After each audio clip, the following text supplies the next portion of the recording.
A legal win for thousands of immigrants. A judge in California blocks an order by President Trump that threatens deportations. And large protest in Washington as senators prepare for a final vote on Supreme Court nominee Brett Kavanaugh. What you're experiencing in California is not a California problem. It's a national problem. People you meet out in the streets and sidewalks, I've spent a great deal of time on this issue. A conversation with the candidate. Gavin Newsom talks with KPBS News about his campaign for governor. And so that's what we try to do. We try to use theater for what it's supposed to do, and that is to raise the issues of our day. A circus with a message, how the Fern Street Circus is using the issue of health care to connect with its audience. KPBS Evening Edition starts right now.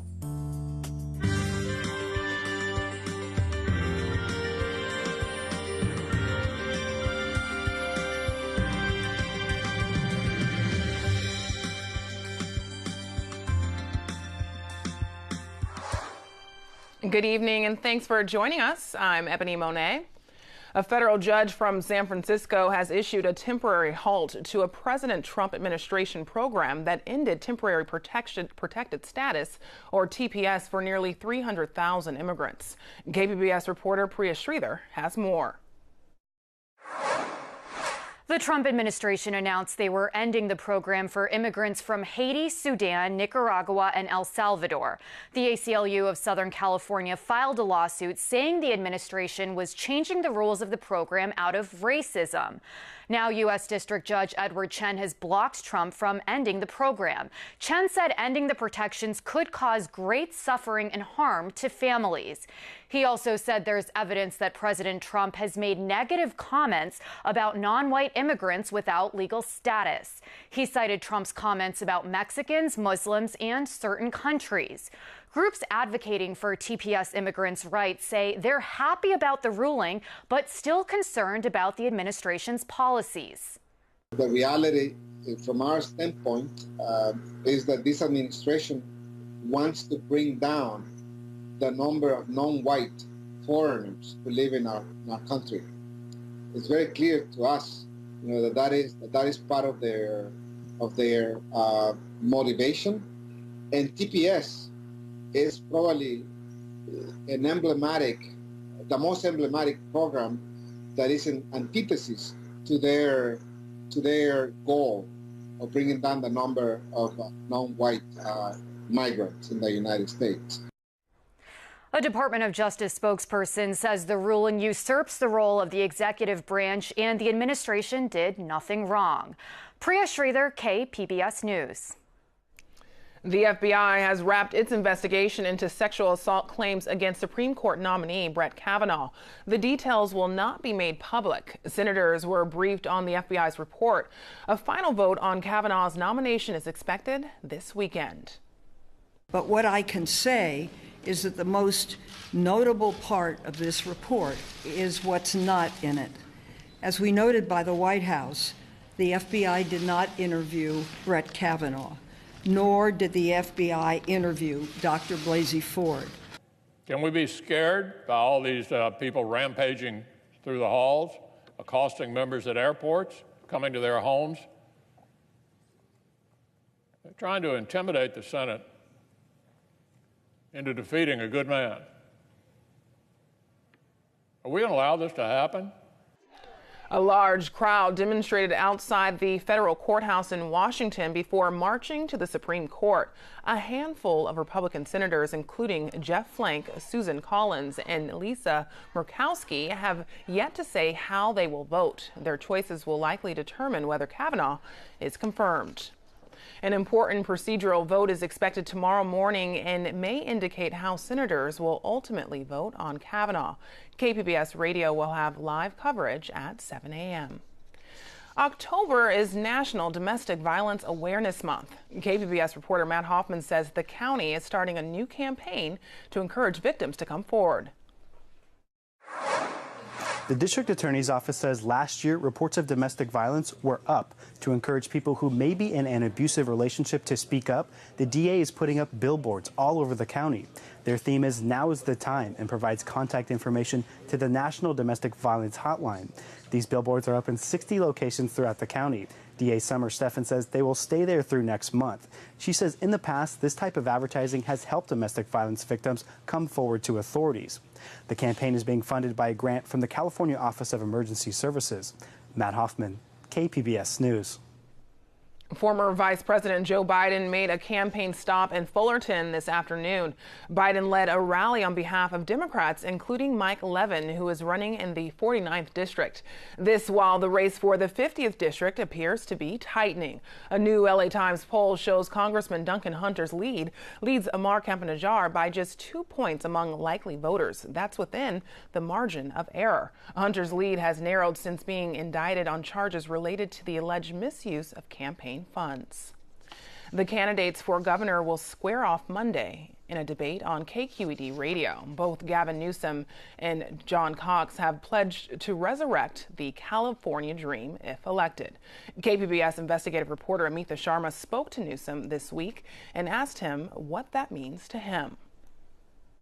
I think the dream is about the ability to imagine one day replacing generationally the aspirations of your family and your parents. The fact is, from one generation to the next generation, there's a hope and expectation of social mobility. And the reality is the American dream and increasingly the California dream is a lie for too many people. How do you respond to some critics who say you're too wealthy, you're too elite, to really understand the struggles that many people in this state are facing today? The reality is I grew up with a mom, single mom, was a teenager, and she raised me with nothing. She came from nothing except hard work and grit. An example, I had severe learning disability, dyslexia, went to public schools, many different schools, worked jobs without exception throughout my life. So there's a mythology out there that somehow I was born at 22 years old when I opened my first business. What will you do to build affordable homes? Our goal is to get 3.5 million housing units over the next decade or so, plus or minus. In order to incentivize better behavior, I think we have to look at that tax allocation very differently. And that's a hurdle for mayors and for county administrators to reconcile, because we're used to that allocation of resources. But I think you need to change the incentive structure so cities can get back more aggressively in the housing business. Accordingly, the solution is more housing. It's not the state's job to build housing, state's job to create conditions where the private sector invests in new housing production. And that's why we laid out 15 specific strategies on land use fiscalization, upzoning around transit corridors, enhanced infrastructure financing districts, taking affordable housing tax credits from $85 to $500 million, focusing on the workforce housing. Where do you stand on rent control? I've supported rent. You couldn't be mayor of San Francisco if you didn't support rent control. You couldn't have survived one term. So California has 134,000 homeless people, the highest of any state in the country. What would you push for that the state hasn't already tried? One of the key goals that I have is to bring an agency director into the cabinet of the administration to elevate the status and elevate our efforts to address the blended need for interventions. Meaning right now, a lot of our interventions on homelessness are siloed. Every county probably has a dozen plus agencies that are somehow responsible to connect in one way, shape, or form to address the issue of an individual. We need to look at it from a whole person care perspective. A thriving middle class is vital to any healthy economy. California's middle class is shrinking. What's your plan to rebuild? Well, at the end of the day, it's an affordability crisis. So you got to deal with the issue of affordability, which is substantively a housing crisis. That issue is a housing issue, and more production, more preservation of existing housing stock, working against the pressures of gentrification and prevention efforts, I think will begin to address that issue. It can't be done overnight, but that substantially will address that squeeze on the middle class that millions and millions of Californians are feeling. California has been hyper successful at creating highly skilled, high paying jobs, but many companies that paid middle incomes have left.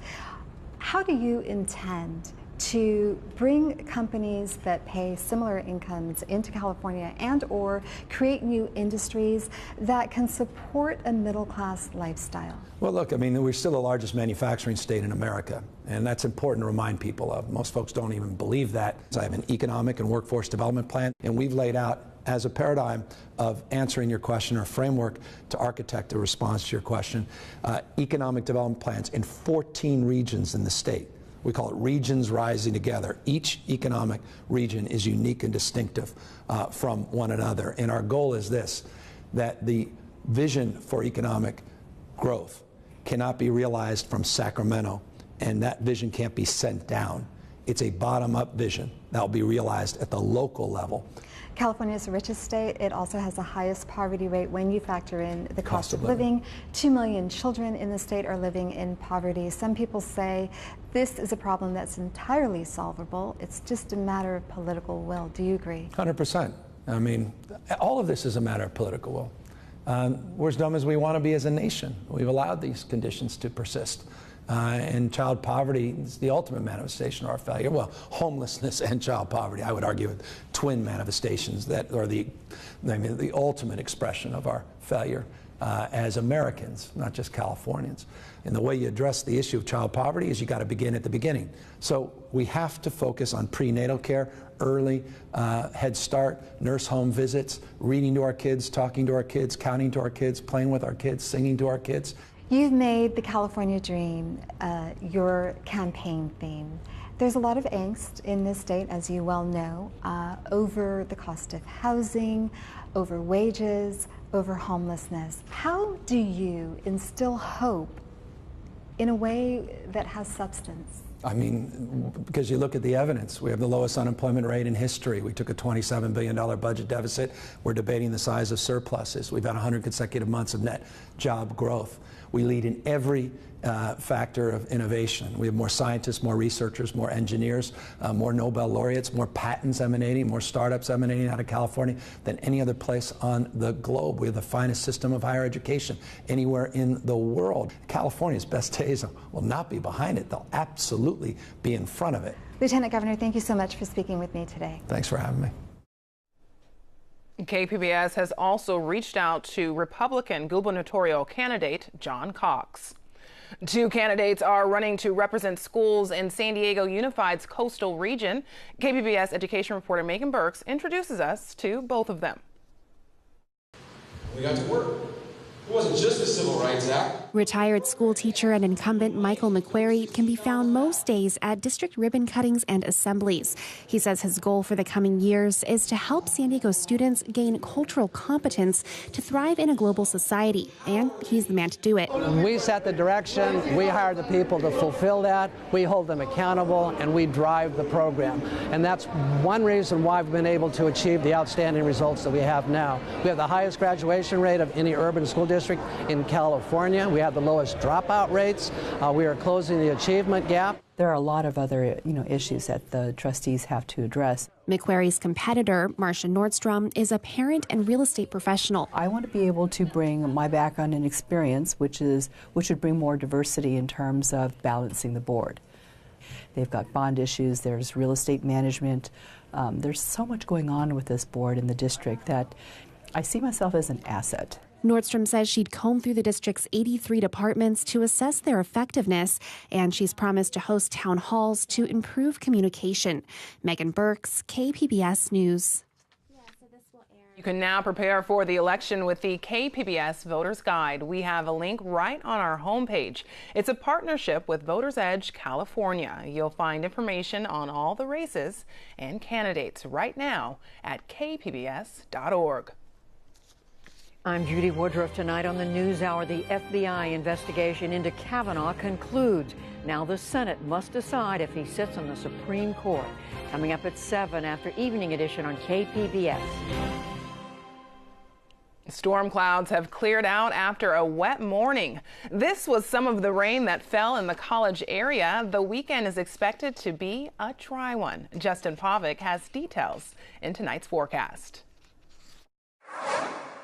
Well, the onshore flow continues to rule our weather the next couple of days. That will bring some coastal clouds and some slightly cooler air to coastal communities. Some of the inland valleys looking at some slightly cooler than normal air. Could see some weekend changes, potentially even some wet snow over the very highest of terrain. That's going to be east. Satellite radar noticed the bulk of the showers for now north of the Bay Area. Closer inspection shows pretty quiet conditions here over southern portions of the state. Now, we are going to be talking about some clouds as we work our way toward the overnight hours, but nothing widespread working its way back in, as you can see, mostly on the clear side now. And we're going to be talking about, again, those clouds filtering back in toward the shoreline here later on tonight. As we drop down to 64 in Chula Vista, Borrego Springs will match that mark. Mount Laguna cooler at 48. So thickening clouds toward the shoreline. Some of those clouds will march inland toward the inland valleys here on Friday. As they begin to burn off, though, we'll look for some late day sunshine. Cooler flow of air coming into much of the Golden State, even into portions of Arizona. Temperatures abnormally chillier than they should be this time of the year. After a cloudy start, some sunshine returning to Oceanside and San Diego. Ramona back to 77. No major heat toward Borrego Springs as our high temperatures barely into the 90s. As we venture toward the weekend, we call it an inland slider, works its way to the south into the east, bringing wet weather to many of the valley locations and deeper canyons throughout Nevada, into Utah and northern Arizona. But the mountainous terrain, even into extreme southeastern California, we're going to be talking about perhaps some wet snowflakes up over 8,000 feet. Coastal communities just a tad cooler here over the weekend. Clouds in the morning, late day sunshine. Inland spots here just a bit cooler on Sunday as well. Pretty quiet early next week. Of course, we'll have to keep a close eye on Sergio to see where that moisture goes later on next week. Still a lot of time to watch. Mountainous terrain on Sunday, an afternoon shower. Very highest peaks could have a few wet snowflakes mixed in. And again, over the desert locations, we'll be talking about just a bit of a cool down here Sunday into Monday. For KPBS News, I'm meteorologist Justin Pavic. Back over to you, Ebony. Wait times at DMV offices are improving. The director of the state DMV testified before lawmakers in Sacramento this afternoon. She says over the past couple of months, the average wait time has been reduced by nearly 1 hour. That's due to extra staffing, longer hours, and updated technology. You have my commitment that the department will continue to look for opportunities to improve our operations. It is unacceptable for our customers to have to wait extended waits to get service. The DMV director says her goal is to get wait times down to 15 minutes with an appointment and 45 minutes without. Governor Jerry Brown ordered an audit of the DMV after issues with excessive wait times and the mishandling of voter registration. $200 million will be spent to expand the use of electric cars in California, and all of that money is coming from Volkswagen. Capitol Public Radio's Randall White has details. This most recent proposal is the second phase of a four-part settlement with Volkswagen over the automaker's emissions cheating scandal. The first phase rolled out last year, and phase two is set to kick in on July 1st of next year. It calls for expanding the network of charging stations, including some ultra-fast versions that can power a vehicle at the rate of 20 miles of range per minute. Today's cars can't handle that rate, but spokesman Brendan Jones says that will change quickly once phase two begins. You have multiple vehicles coming onto the market. There's over 62 new EV vehicles expected to be launched in the United States by 2022, and that number expands even larger by the time you get to 2025. Other aspects of the plan call for increasing the number of charging stations along key highway routes and creating autonomous vehicle charging stations. Phase one targeted the state's major cities. Phase two reaches into new areas, including Santa Rosa, Santa Cruz, and the Inland Empire. In Sacramento, I'm Randall White. A couple from New York has turned their romance into a musical that's now showing at the La Jolla Playhouse.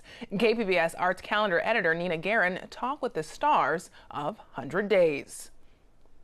I'm at La Jolla Playhouse on the set of 100 Days, a musical memoir by husband and wife team Sean and Abigail Bankson. Hello, I'm Sean Bankson, and I'm one of the creators of 100 Days. I also perform in it. Yeah, my wife and I wrote it with Sarah Ganscher, who wrote the book with us.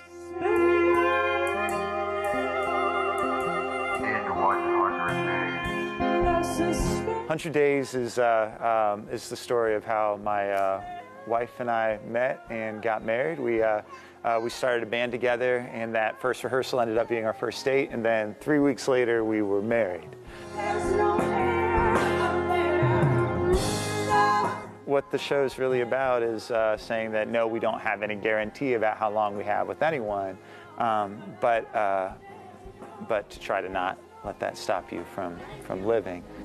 I should be grateful it's more than... So what is it like to relive the early stages of your romance every night? It's intense. It was a beautiful chapter, but it was also pretty dark. And now you're at La Jolla Playhouse. Yes. Can you tell us why you wanted to bring it here? Oh, well, we've been huge fans of the Playhouse from afar for years. And it's a total dream come true getting to come here.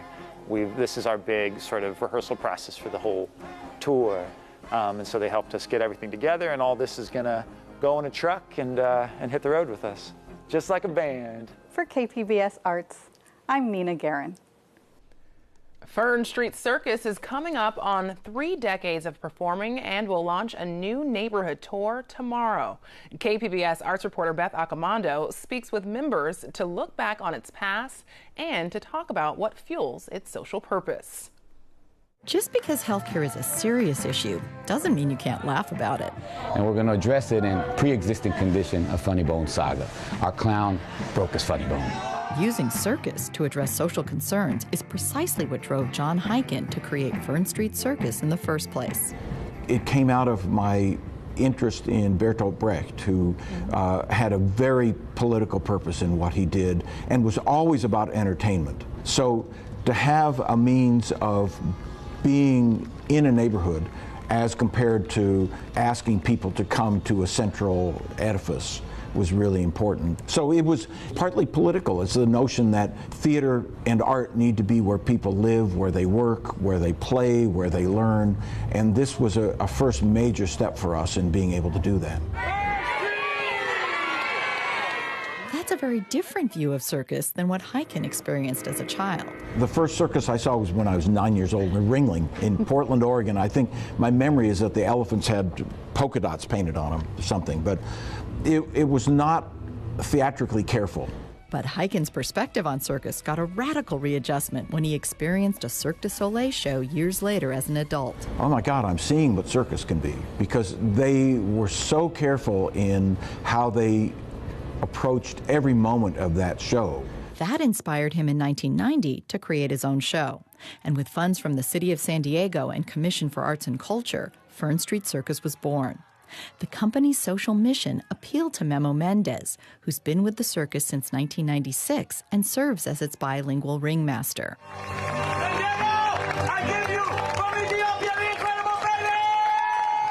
And so we work in a working class community dealing with the problems that working class communities have. This time around, we're going to be dealing with the issue of health care. As we all know, very expensive, particularly for poor working people. So it's really nice to see artists involved in community issues, and also how to teach kids how to address these problems in a way that's very productive, it's very peaceful, it's very educational. And so that's what we try to do. We try to use theater for what it's supposed to do, and that is to raise the issues of our day. 1, 2, 3, 4, and 5, 6. Valentina Martin's job is to help convey those issues through her choreography. She's used to creating big, sexy numbers with lots of showgirls. Now she has to fit her big ideas into a small space.